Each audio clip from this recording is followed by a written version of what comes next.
صحیح بخاری حدیث نمبر 146۔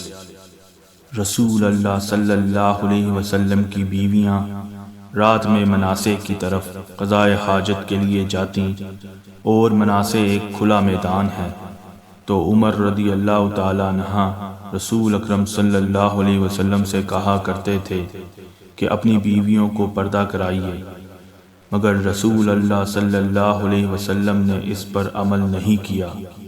ایک روز رات کو عشاء کے وقت سودا بنت زمان رضی اللہ تعالی عنہ رسول اللہ صلی اللہ علیہ وسلم کی اہلیہ جو دراز قد عورت تھیں باہر گئیں۔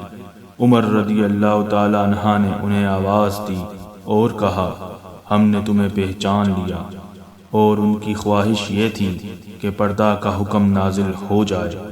چنانچہ اس کے بعد اللہ نے پردہ کا حکم نازل فرما دیا۔